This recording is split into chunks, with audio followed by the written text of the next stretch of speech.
Ah là là. Salut.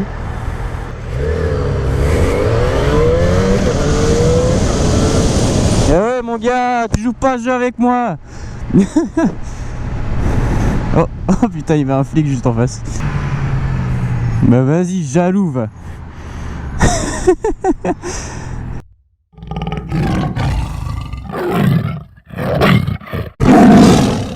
Et un salut tout le monde, c'est Maverick159. On se retrouve aujourd'hui pour une nouvelle vidéo qui est un remake de ma première vidéo sur 2 roues.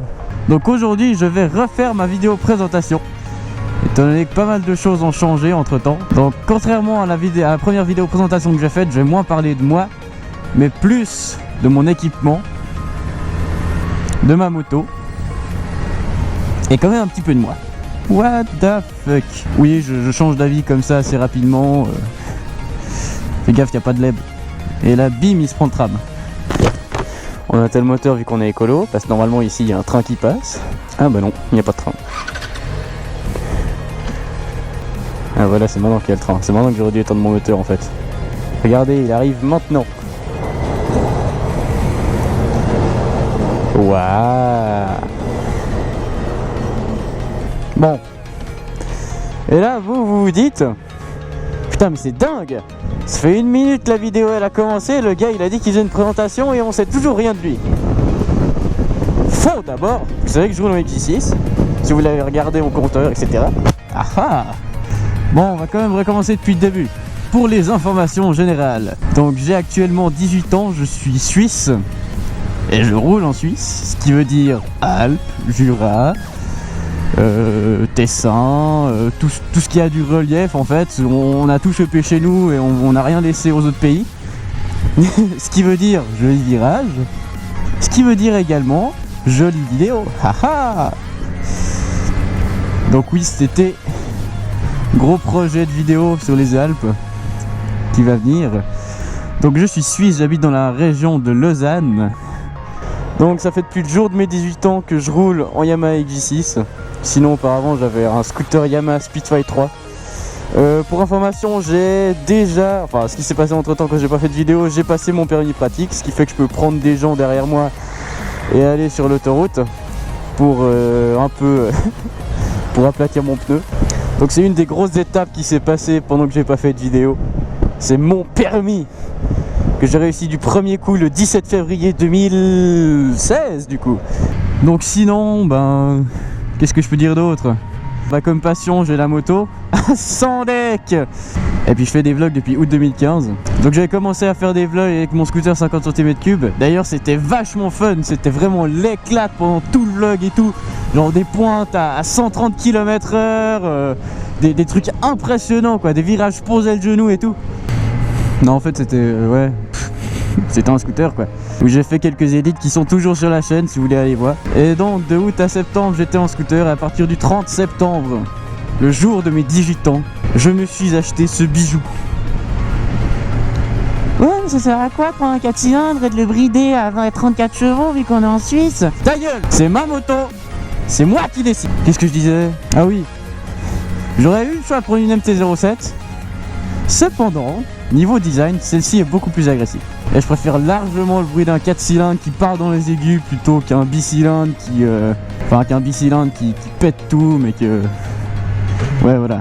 Bref, c'est une question de goût. Est-ce que je conseillerais ce que j'ai fait? Peut-être pas. Parce qu'après, oui, c'est un 4 cylindres bridé à 34 chevaux pour le moment, mais le 4 cylindres bridé à 34 chevaux, le 0 à 100, il le fait quand même en 7 secondes. Ce qui est quand même pas mal, en soi. Et ce qui est très bien quand tu passes dans 50 cm3 à une grosse cylindrée. Du 0 à 7 pour aller à 100 km/h, c'est largement suffisant, crois-moi. Donc, comme autre hobby, ben... qu'est-ce que je pourrais dire? Je fais du tennis, dont j'ai fait un petit hors-série l'année dernière.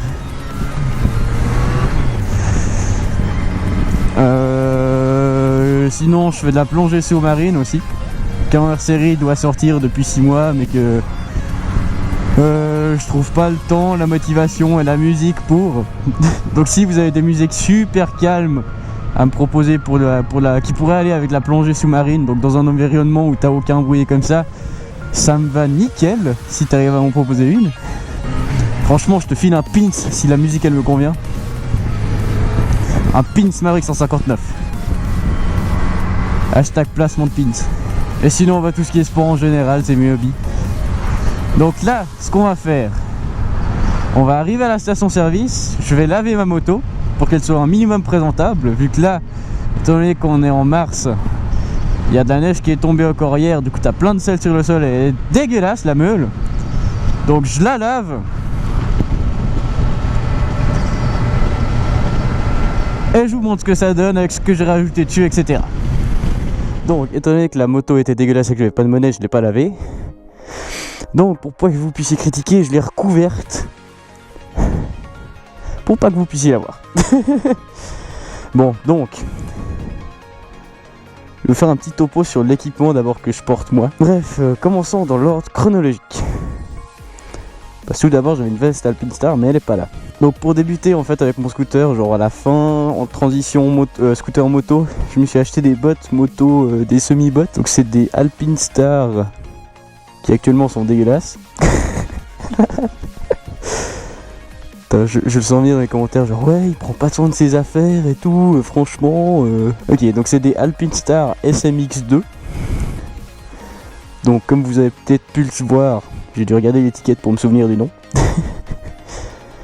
Donc ils sont vraiment pas mal, enfin je les garde juste pour quand je vais à mes cours professionnels, comme ça je peux vraiment les garder quasiment toute la journée. Parce que sont ouais, pas mal confortables, il y a la petite protection pour le sélecteur de vitesse. Et renforcé légèrement pour les malléoles et talons surtout. Vachement renforcé talons, puis ça vraiment ça couvre la malléole et une bonne partie de la cheville. Ensuite, je me suis acheté en même temps le blouson Furigan Akira.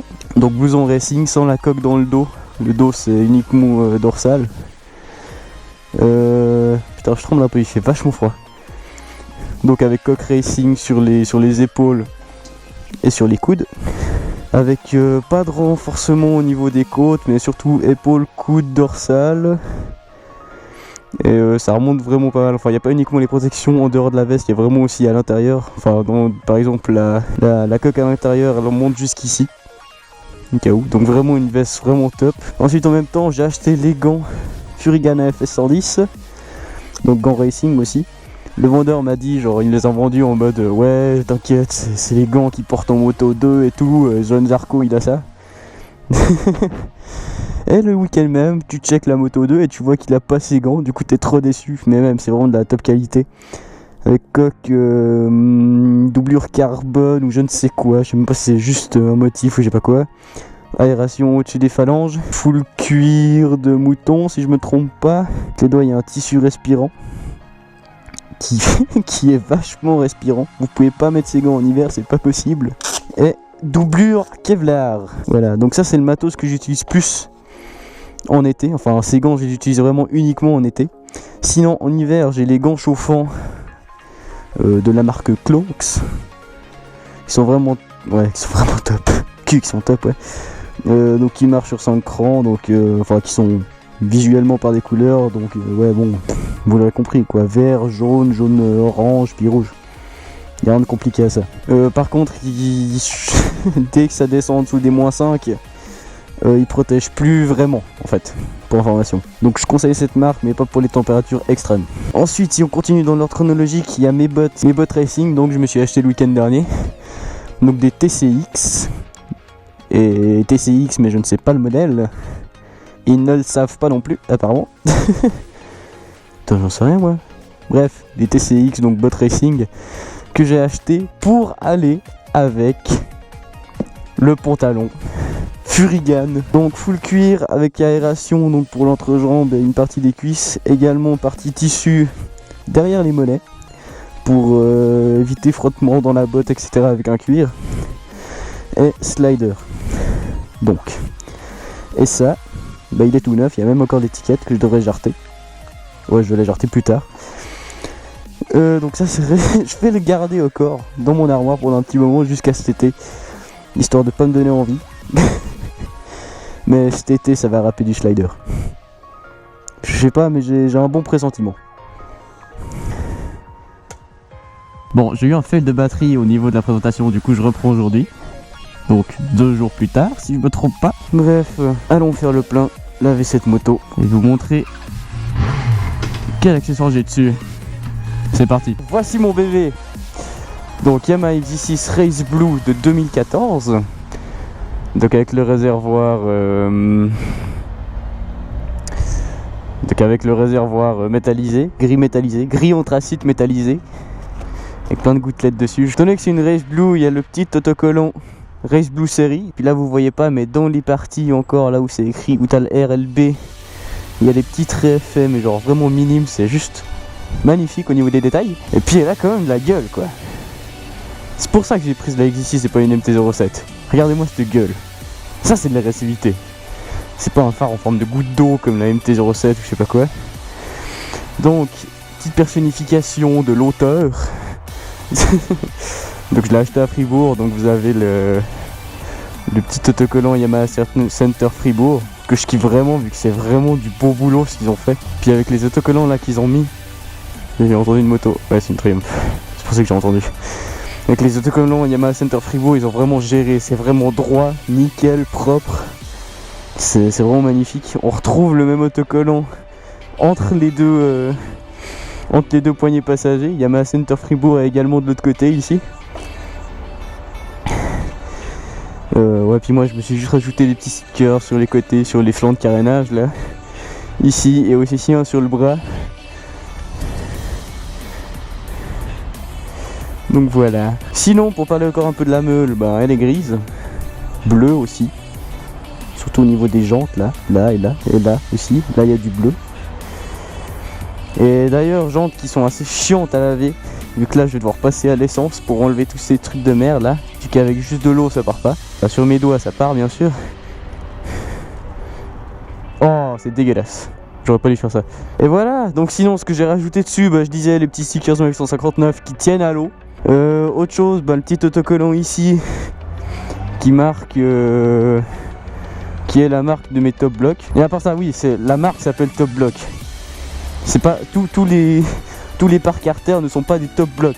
Donc voilà, joli Top Block que j'ai acheté parce qu'ils allaient là, bon pas de ce côté, mais déjà là c'est pas mal design, ça fait un peu genre ça fait partie de la moto avec le petit truc comme ça.